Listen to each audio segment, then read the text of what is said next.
ಅದು ಎಲ್ಲ ಯಾರನ್ನು ಕರೆದಿರುವಂಥದ್ದು? ಮಲ್ಲಿಕಾರ್ಜುನ ಖರ್ಗೆ ಅವರು, ರಾಹುಲ್ ಗಾಂಧಿಯವರು. ಸರ್ಕಾರ ದುಡ್ಡಲ್ಲ. ಸರ್ಕಾರ ದುಡ್ಡಾದರೆ ಕೇಂದ್ರ ಸರ್ಕಾರದ ಪಾಲೂ ಬರ್ತೈತಲ್ಲ. ಕರ್ನಾಟಕಕ್ಕೆ ಕೇಂದ್ರ ಸರ್ಕಾರನೂ ಕೂಡ ಅನುದಾನಗಳನ್ನು ಕೊಡುತ್ತೆ. ಯಾಕೆ ಅವ್ರನ್ನ ಕರೆದಿಲ್ಲ? ಅಮಿತ್ ಶಾ ಅವ್ರನ್ನ ಯಾಕೆ ಕರೆದಿಲ್ಲ? ಪ್ರಧಾನಮಂತ್ರಿನ ಹೋಗಿ ಇನ್ವೈಟ್ ಮಾಡಿದ್ದೀರಾ?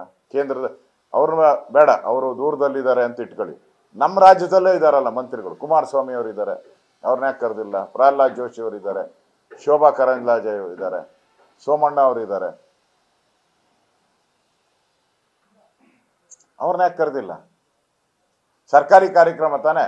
ಸರ್ಕಾರದ ಪ್ರೋಟೋಕಾಲ್ ಪ್ರಕಾರ ಇವರೆಲ್ಲರನ್ನೂ ಕರಿಬೇಕಾಗಿದ್ದೊಂದು ಕರ್ತವ್ಯ. ಯಾಕೆ ಕರೆದಿಲ್ಲ ನೀವು?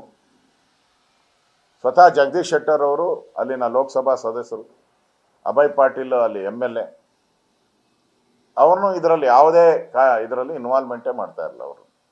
ಅವರು ಕೂಡ ನಿನ್ನೆ ಜಗದೀಶ್ ಶೆಟ್ಟರ್ ಅವರಿಗೆ ಫೋನ್ ಮಾಡಿದ್ದೆ. ಅವರು ನಾವು ಭಾಗವಹಿಸಲ್ಲ, ಇದೊಂದು ಕಾಂಗ್ರೆಸ್ಸಿನ ಕಾರ್ಯಕ್ರಮ, ಇದು ಸರ್ಕಾರಿ ಕಾರ್ಯಕ್ರಮದ ರೀತಿ ಯಾವುದು ನಡೀತಾ ಇಲ್ಲ. ಇಡೀ ಬೆಳಗಾವಿಯಲ್ಲಿ ಬರೀ ಕಾಂಗ್ರೆಸ್ ಬಾವುಟಗಳೇ ಹಾಕ್ಕೊಂಡು ಓಡಾಡ್ತಾ ಇದ್ದಾರೆ ಹೊರತು ಬೇರೆ ಏನೂ ಇಲ್ಲ.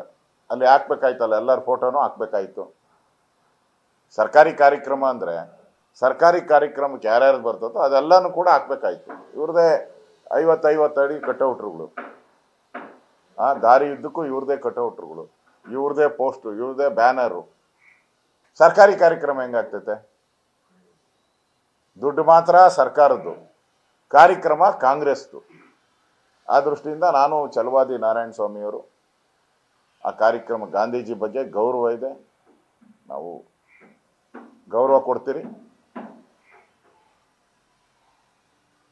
ಈ ಕಾರ್ಯಕ್ರಮಕ್ಕೆ ಇದು ಕಾಂಗ್ರೆಸ್ಸಿನ ಕಾರ್ಯಕ್ರಮ ಆಗಿರೋದಕ್ಕೆ ನಾವ್ಯಾರು ಹೋಗಲ್ಲ. ಅವತ್ತು ನಾವು ಬೆಂಗಳೂರಿನ ವಿಧಾನಸೌಧ ಮುಂದೆ ಇರ್ತಕ್ಕಂಥ ಗಾಂಧೀಜಿಗೆ ಅಲ್ಲೇ ನಾವು ಪುಷ್ಪನಮನವನ್ನು ಮಾಡ್ತೀರಿ. ಪುಷ್ಪನಮನವನ್ನು ಮಾಡಿ ಈ ಕಾಂಗ್ರೆಸ್ಸಿನ ಏನು ನಕಲಿ ಗಾಂಧಿಗಳು, ಇದು ನಕಲಿ ಕಾಂಗ್ರೆಸ್ಸು, ನಕಲಿ ಗಾಂಧಿ. ಒರಿಜಿನಲ್ ಕಾಂಗ್ರೆಸ್ ಹೊರಟೋಯ್ತು. ಇದು ನಕಲಿ ಕಾಂಗ್ರೆಸ್ಸು, ನಕಲಿ ಗಾಂಧಿಗಳ ಈ ಒಂದು ಸಮಾವೇಶಕ್ಕೆ ನಾವು ಹೋಗದೆ ಸರ್ಕಾರದ ಹಣವನ್ನು ಇವರು ಕಾಂಗ್ರೆಸ್ ಪಾರ್ಟಿಯ ಹಣವಾಗಿ ಖರ್ಚು ಮಾಡ್ತಾ ಇರೋದು ಖಂಡನೀಯ. ಇದರ ವಿರುದ್ಧವಾದಂಥ ಒಂದು ಪ್ರತಿಭಟನೆಯನ್ನು ನಾನೆಲ್ಲ ನಮ್ಮ ಶಾಸಕರಿಗೆ, ಮಾಜಿ ಶಾಸಕರಿಗೆ ನಾನು ಮೆಸೇಜ್ ಹಾಕಿದ್ದೀನಿ. ನಾನು ಮಾತಾಡ್ತೀನಿ. ನಾವು ವಿಜಯೇಂದ್ರ ಅವರು, ನಾನು, ನಮ್ಮ ಬೆಂಗಳೂರಿನ MP ಗಳು, MLA, ಎಲ್ಲ MLAಗಳು ಎಷ್ಟು ಸಾಧ್ಯ ಆಗ್ತೈತೋ, ಸಡನ್ನಾಗಿ ಹೇಳಿರೋದ್ರಿಂದ ಎಷ್ಟು ಜನ ಸಾಧ್ಯ ಆಗ್ತೈತೋ ಬನ್ನಿ ಅಂತ ಹೇಳಿದ್ರಿ. ನಾವು ಈ ಒಂದು ವಿಚಾರವಾದಂಥ ಒಂದು ಪ್ರತಿಭಟನೆಯನ್ನು ಕೂಡ ನಾಳೆ ವಿಧಾನಸೌಧ ಮುಂಭಾಗದಲ್ಲಿ ನಾವು ಮಾಡೋದು.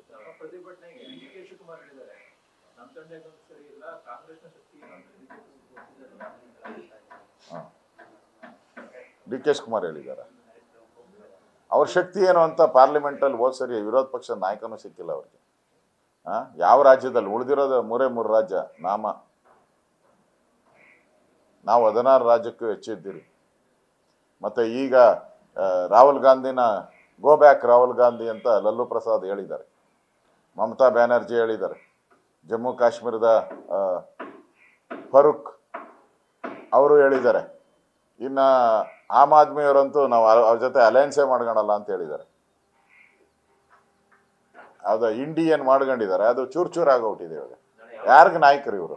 ಏನು ಕಾಂಗ್ರೆಸ್ ಅವರು? ಏನು ಶಕ್ತಿ ಎಲ್ಲಿದೆ? ಶಕ್ತಿ ನಿಮ್ಗೆ ಶಕ್ತಿ ಎಲ್ಲಿದೆ ಹೇಳಿ ದೇಶದಲ್ಲಿ? ನ್ಯೂಸ್ ಫಸ್ಟ್, ನಿರ್ಭೀತಿಯಿಂದ ನಿಮ್ಮ ಪರವಾಗಿ.